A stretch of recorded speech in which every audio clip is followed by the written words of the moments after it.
નમસ્તે વિદ્યાર્થી મિત્રો, જય મામાદેવ. તન્ના એજ્યુકેશનલ કેમ્પસ ગોંડલથી હું મોસમી ભટ્ટી અંગ્રેજી વિષયની શિક્ષિકા આપનું સ્વાગત કરું છું.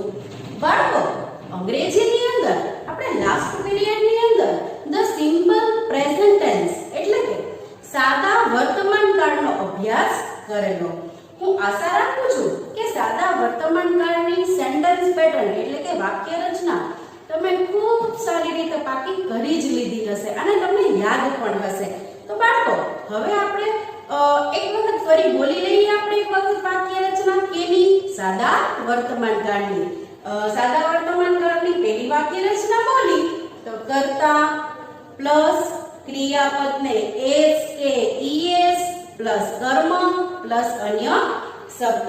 બીજી વાક્ય રચના કર્તા પ્લસ મૂળ ક્રિયાપદ પ્લસ કર્મ પ્લસ અન્ય શબ્દ. આ હતી ખકારની વાક્ય રચના. બાળકો, હવે નકારની વાક્ય રચના બોલી તો કર્તા, કર્તાના સ્થાને જો ત્રીજો પુરુષ એકવચન આપેલો હોય તો કર્તા પ્લસ ડઝ નોટ પ્લસ મૂળ ક્રિયાપદ પ્લસ કર્મ પ્લસ અન્ય શબ્દ. ડઝ નોટ શું કામે આવે છે? તો કે કર્તાના સ્થાને કોણ છે? ત્રીજો પુરુષ એકવચન. અને જો કર્તાના સ્થાને ત્રીજો પુરુષ એકવચન છે એટલા માટે ડઝ નોટ આવે છે. ડઝ નોટ મૂકો છો તો ડઝ છે તે પોતે જ ડુ નું ઈએસ વાળું રૂપ છે એટલા માટે તેને ક્રિયાપદનું રૂપ કેવું થઈ જશે? મૂળ રૂપ થઈ જશે. ત્યાર પછી નકાર જોઈએ. ચોથી વાક્ય રચના કર્તા ડુ નોટ પ્લસ મૂળ ક્રિયાપદ પ્લસ કર્મ પ્લસ અન્ય શબ્દ. બાળકો, યાદ જ છે ને આ વાક્ય રચના? તો ચાલો હવે આપણે આપણા નેક્સ્ટ ટોપિક ઉપર આગળ વધીએ. સાદો ભૂતકાળ, the simple past tense. Past શબ્દ ઉપરથી આપણને યાદ આવે પાસ્ટ એટલે શું? તો કે ભૂતકાળ. ભૂતકાળ એટલે તો કે એવી ઘટના, એવી ક્રિયા કે જે આપણી સાથે ભૂતકાળમાં બની ગઈ છે જેની વર્તમાન સાથે કોઈ લિંક જોડાયેલી નથી. એવી ઘટના કે એનું આપણે ધારી તો પણ કઈ રિપીટેશન કરી શકતા નથી. આપણને ખબર જ છે કે ભૂતકાળની અંદર કોઈ ક્રિયા થઈ ગઈ હોય છે એ ફરી પાછી આપણે કરી શકતા નથી.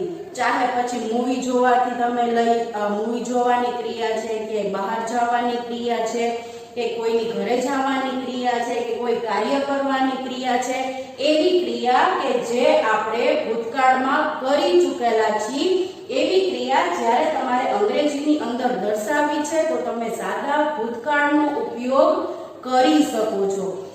સાદા ભૂતકાળની અંદર કર્તા જોવા પડતા નથી. કઈ રીતે? તો કે આપણે કેમ વર્તમાનની અંદર જો ત્રીજો પુરુષ એકવચન હોય તો જ ક્રિયાપદને અંતે એસ કે ઈએસ પ્રત્યય લગાડતા, નહીતર લગાડતા નહીં. પણ ભૂતકાળની અંદર કર્તા જોવા પડતા નથી. કર્તા ચાહે કોઈ પણ હોય, ત્રીજો પુરુષ એકવચન હોય ન હોય, પણ ક્રિયાપદને અંતે ભૂતકાળનું રૂપ આવશે જ, ક્રિયાપદનું મૂળ રૂપ આવશે નહીં. યાદ રાખજો ખાસ વાત. ભૂતકાળ કોને કહેવામાં આવે છે? તો કે એવી ક્રિયા કે જે આપણી સાથે ભૂતકાળમાં વીતી ચૂકેલી છે, બની ચૂકેલી છે. આવી ક્રિયા જ્યારે આપણે અંગ્રેજીની અંદર દર્શાવી છીએ ત્યારે ક્રિયાપદનું ભૂતકાળનું રૂપ આવે છે. ત્યાર પછી અમુક જે સેન્ટેન્સ હોય છે જે ભૂતકાળ છે, આ વાક્ય ભૂતકાળમાં છે એવું દર્શાવે છે. કયા કયા? તો કે જો આપણે જોઈએ, જેમ કે જો તમને વાક્યમાં આપ્યું હોય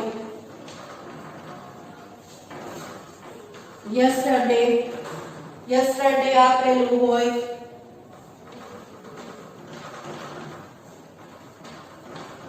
લાસ્ટ વીક આપેલું હોય,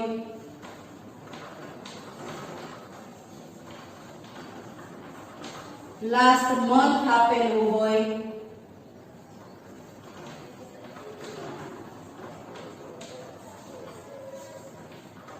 લાસ્ટ નાઈટ આપેલું હોય,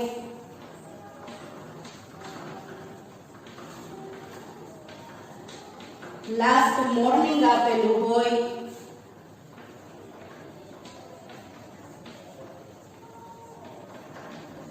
લાસ્ટ ઇવનિંગ આપેલું હોય, આવા તો બાળકો ઘણા શબ્દ છે કે જેની ઉપરથી આપણે ડે બિફોર છે, એક દિવસ પહેલા, કેટલા એવા શબ્દ છે જેની ઉપરથી આપણે જાણી શકીએ છીએ કે આ વાક્ય છે એ કેમાં છે, તો કે સાદા વર્તમાન છે, સાદા વર્તમાન કાળમાં છે, સાદા ભૂતકાળમાં છે તેમ કહેવાય. અહીંયા છે યસ્ટરડે. યસ્ટરડે એટલે કે ગઈકાલ. ગઈકાલમાં જે ક્રિયા થઈ છે એવું યસ્ટરડે છે તે બતાવે છે. હવે અહીંયા તમે જોઈ શકો છો last week, last Monday, last night, last morning, last evening, કોઈ પણ તમે જુઓ તો જે ક્રિયા બની ગઈ છે એવું જે વાક્યમાં દર્શાવતું હોય છે તેમાં અન્ય શબ્દની જગ્યાએ આવા શબ્દો આપણને જોવા મળશે. તો બાળકો સાદા ભૂતકાળની અંદર તમે જોયું કે કઈ રીતે અન્ય શબ્દો આપેલા છે કે એની ઉપરથી આપણે ઓળખી શકીએ છીએ કે કઈ રીતે સાદો ભૂતકાળ છે. ત્યાર પછી ક્રિયાપદને અંતે ઈડી પ્રત્યય લગાડવાથી ભૂતકાળમાં આ ક્રિયાપદનું ભૂતકાળનું રૂપ બનશે. જેમ કે પ્લે, તો શું થશે? પ્લેડ. Book, book.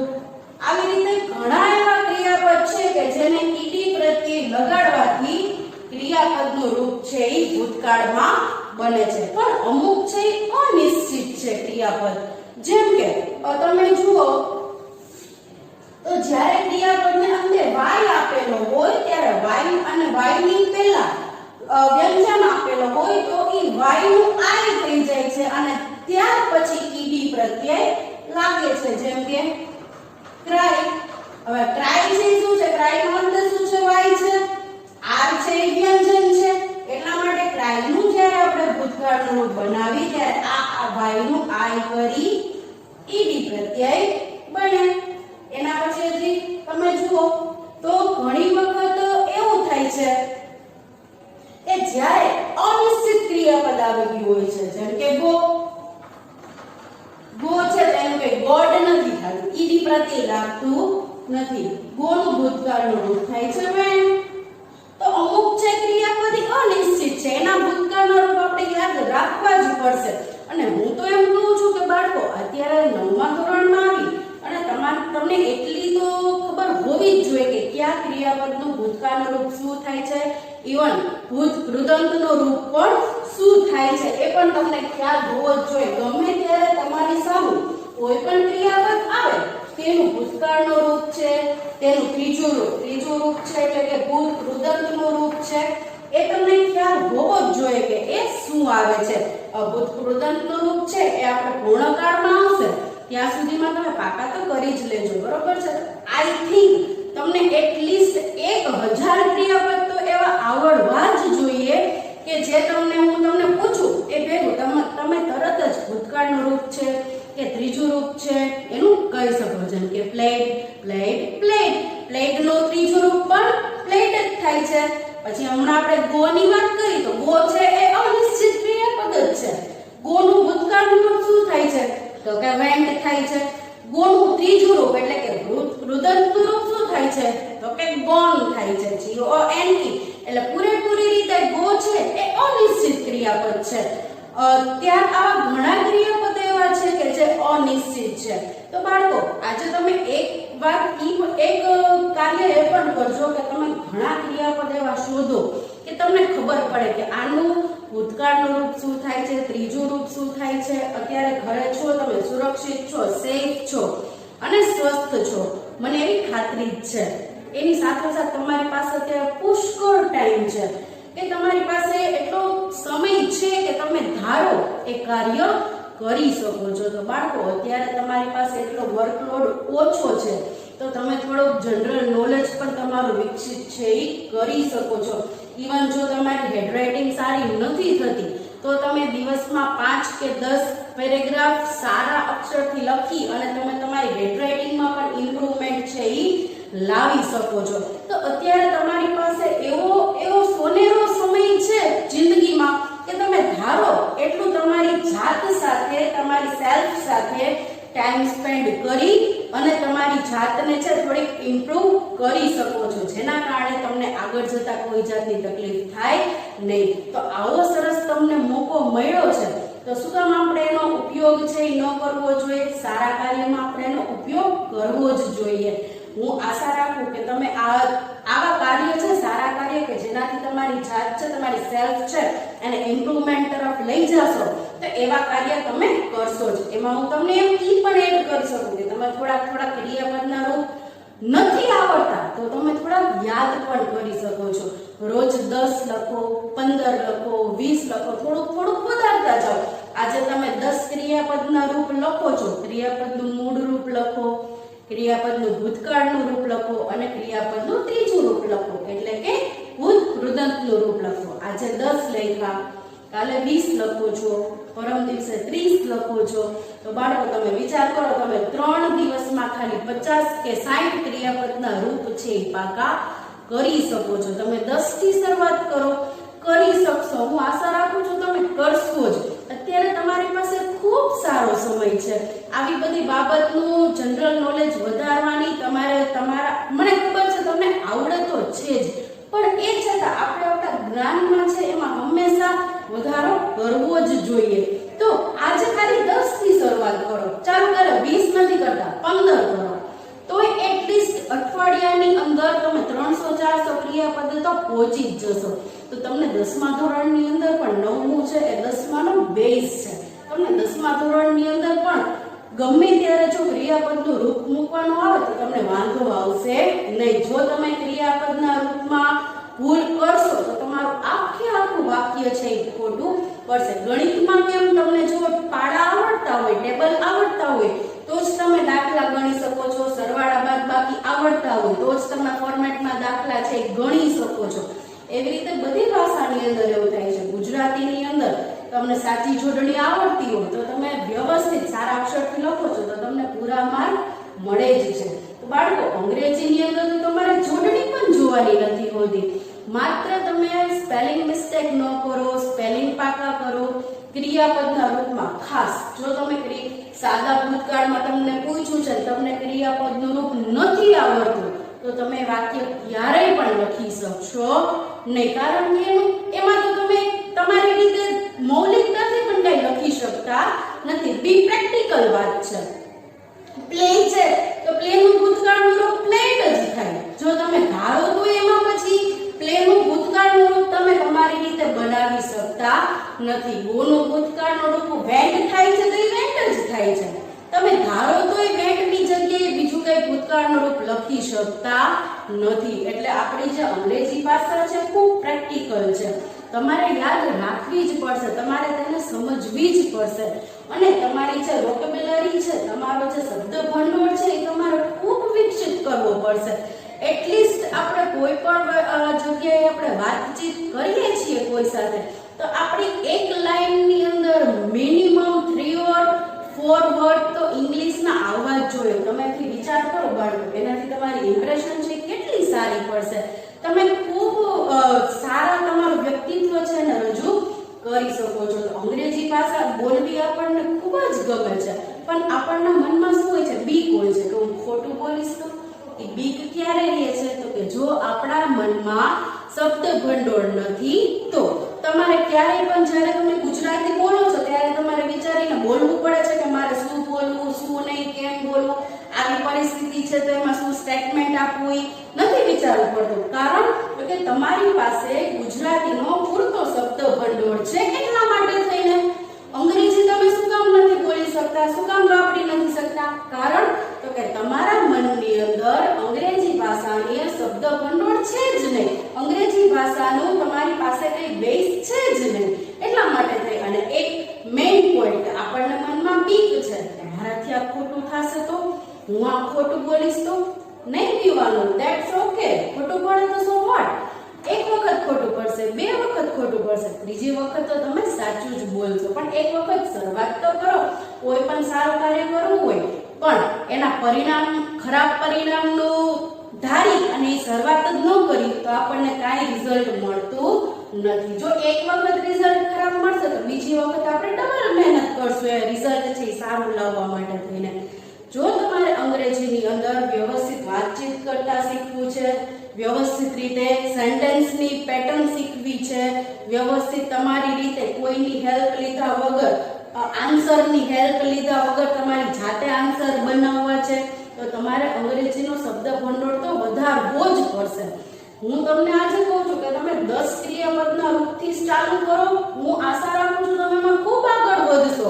10, 15, 20, 25, 30 કેટલા તમે કરી શકશો. અને રોજના 10 કરશો, પણ ઈ 10 કેવી રીતે કરવા કે ઈ 10 છે ને પછી કાલે તમને યાદ જ હોવા જોઈએ, જરાય પણ ટાઈમ વેસ્ટ કર્યા વગર. તો બાળકો કરશો ને આટલું કાર્ય. આવું આશા રાખું છું જ્યારે આપણે મળશું પાછા ત્યારે બધા જ બાળકો છે એ એટલીસ્ટ 50% એની લેંગ્વેજ ની અંદર ઇંગ્લિશ નો યુઝ છે ઈ કરશે. બાળકો ચાલો આપણે ટોપિક ની અંદર આગળ વધીએ. સાદો ભૂતકાળ.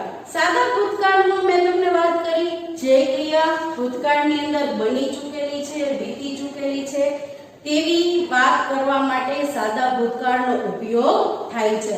હવે આપણે જોઈએ એની સેન્ટેન્સ પેટર્ન.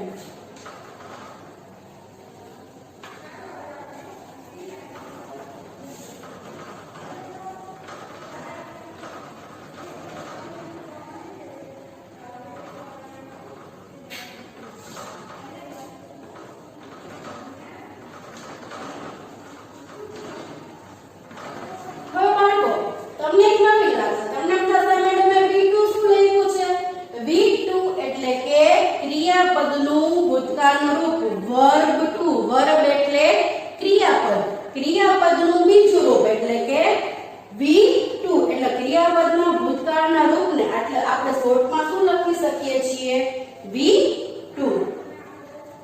હવે જુઓ શું કહે છે વાક્ય રચના. કર્તા, V2, કર્મ અને અન્ય શબ્દ. ફરી પાછું એક વખત કર્તા, V2, કર્મ, અન્ય શબ્દ.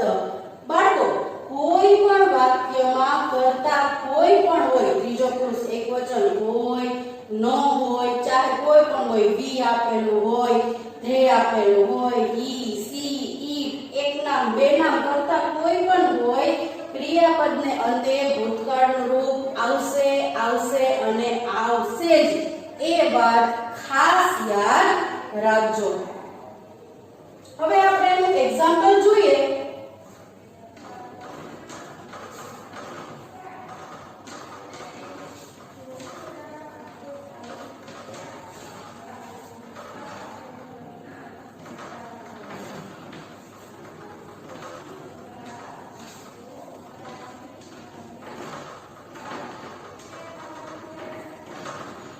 શું કહે છે? We go to the temple in the morning. હવે આ વાક્યને શેમાં ફેરવવું છે? સાદા ભૂતકાળની અંદર. કર્તા કોણ છે? we. ક્રિયાપદ શું છે? go. go નું ભૂતકાળનું રૂપ went.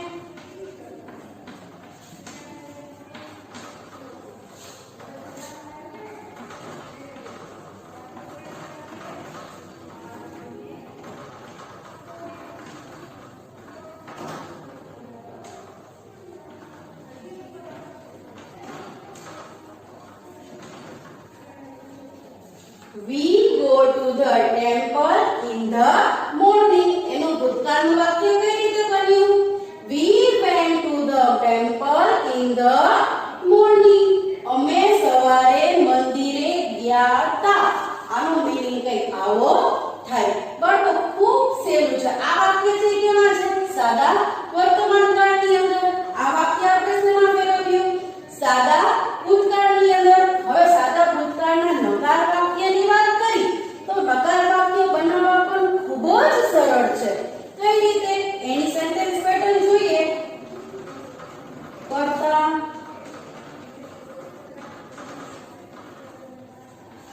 did not,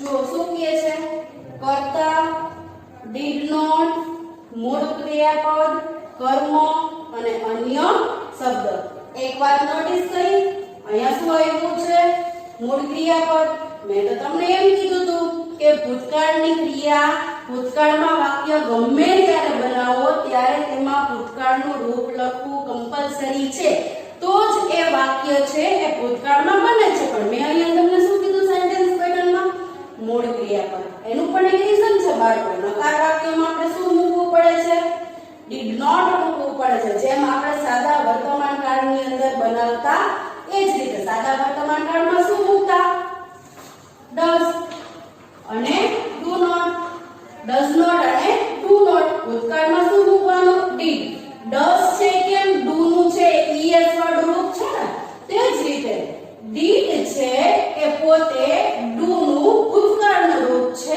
એટલા માટે થઈને જેમ સાદા વર્તમાન કાળની અંદર s કે es વાળા બે વખત રૂપ આવતા નથી એ જ ફોર્મેશન અહીંયા પણ લાગુ પડે છે એકને એક વાક્યમાં ભૂતકાળના રૂપ બે વખત આવતા નથી એટલા માટે થઈ અને જો વાક્યમાં did આવે છે તો ક્રિયાપદ છે કેવું થઈ જાય છે મૂળ ક્રિયાપદ થઈ જાય છે જો આપણે તમે did લખો છો અને went લખો છો તો એ વાક્ય તમારું સાચું પડશે નહીં જો વાક્યમાં did આવે છે તો તે ક્રિયાપદને અંતે તેનું ભૂતકાળનું રૂપ મુકાતું નથી આ વાત ખાસ યાદ રાખજો હવે આપણે આના વાક્યને આપણે નકારમાં ફેરવી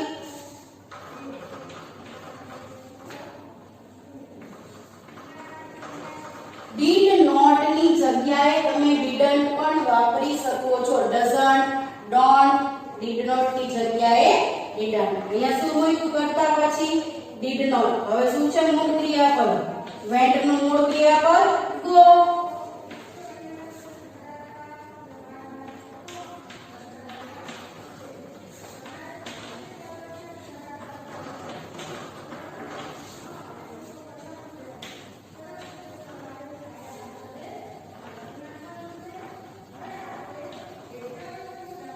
શું કહે છે we did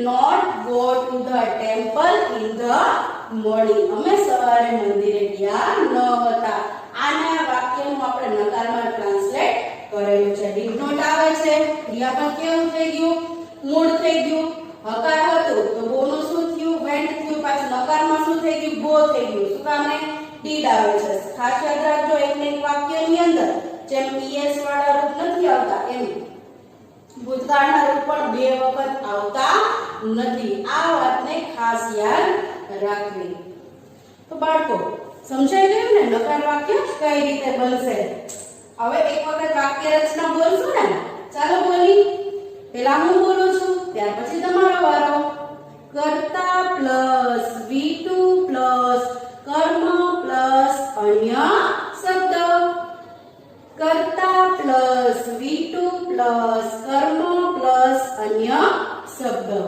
ચાલો નેક્સ્ટ નકાર કર્તા પ્લસ did not પ્લસ મૂળ ક્રિયાપદ પ્લસ કર્મ પ્લસ અન્ય શબ્દ તમારો વારો કર્તા પ્લસ did not પ્લસ કર્મ પ્લસ અન્ય શબ્દ તો બાળકો ખૂબ સરળ છે ને સાદો ભૂતકાળ પણ તો મેં તમને કહ્યું એમ આજે ક્રિયાપદના રૂપ તમે લખો છો 10 અને જે કોઈ ક્રિયાપદના રૂપ લખે છે એ મને તેનો ફોટો લઈ મોકલી શકે છે કે મેડમ જુઓ મેં આ તમે કીધું હતું અને મેં ક્રિયાપદના રૂપ લખેલા છે હું આશા રાખું છું કે મારી પાસે બહુ બધા ફોટોસ છે ક્રિયાપદના રૂપ લખેલા આવશે જ એ વાતની મને ખાતરી છે હું તમારું ઇંગ્લિશ ઇમ્પ્રૂવ કરવામાં તમારી સાથે જ છું અને પૂરેપૂરી રીતે તમને હેલ્પ કરીશ તો તમારે જેમ હું તમને ઇન્સ્ટ્રક્શન આપતી જાઉં એને ફોલો કરવી જ પડશે તો કરશો ને બાળકો લખશો ને ક્રિયાપદના રૂપ